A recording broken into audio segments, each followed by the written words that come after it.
waxaa lagu tiriyaa inay ahayd jaajuusadii ugu caansaneyd sirdoonka Yuhuudda. waxa ayna gaartay heer in magaceeda lagu qoro taalada halyeyada Muusaad. Aamina al-Mufti waa mid ka mid ah basaasiintii ugu halista badnaa ee u soo shaqeeyay hay'adda Muusaad. haddaba sheekadeeda oo faahfaahsan muuqaalkeena ayaynu uga hadli doonaa in la soco. Aamina Daawud Maxamed al-Mufti waxa ay dhalatay horaantii bishii January sanadii 1939. waxa ay ku dhalatay xaafad ka tirsan magaalada caasimadda oo ah Urdun ee Cumaan.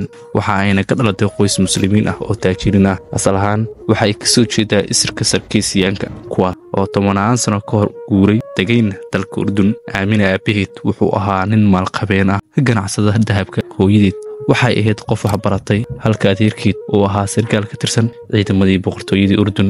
Aamina waxay ahayd guri dambeys qoyska oo ka koobnaa 6 carruur ah. waxa ay ku kortay nolol koolkoonin ay labadeeda waalid la garab taagan yihiin iyo kalkacal ku abuura qab inay isu aragto ruux dhigeeda ka sareeya. khasriga qoyskeeda waxa ay ka ahayd muraayad la daawado oo qosolkeeda iyo codkeeda labada waalid ay ku raaxaystaan. Aamina waxa ay culays iyo cariiri nafeed u arki jirtay caadooyin iyo dhaqamada uu qabiilkeedu soo jireenka u leeyahay. si kastaba ha ahaatee waxbarashada Aamina waxa ay ku socotay si iska caadi ah oo aan waxba kaga duwnayn gabdhihii xilligaas wax ka baranayay Cumaan. laakiinse wax walba waxay isbedeleen markii la soo gaaray sanadii 1948. xilligaas wadamada Carabta badankoodu waxa ay galeen dagaal la isaga difaacayo Israa'iil.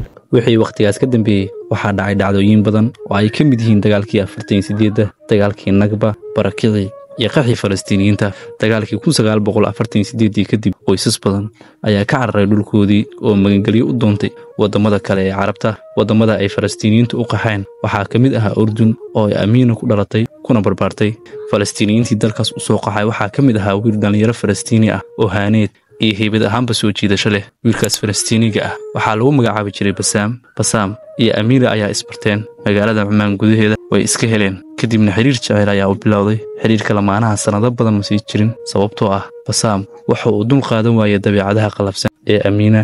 ilaa waa qof mayac iyo kolkolin xad dhaaf ah lagu soo korshay.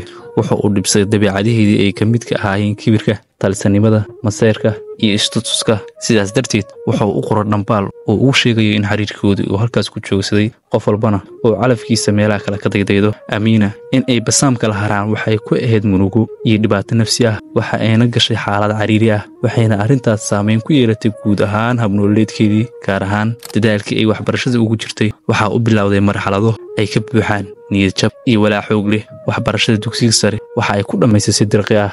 halkaas ha inoo joogto qaybta koowaad ee taxanahan. waa inoo iyo qaybta dambe insha Allah.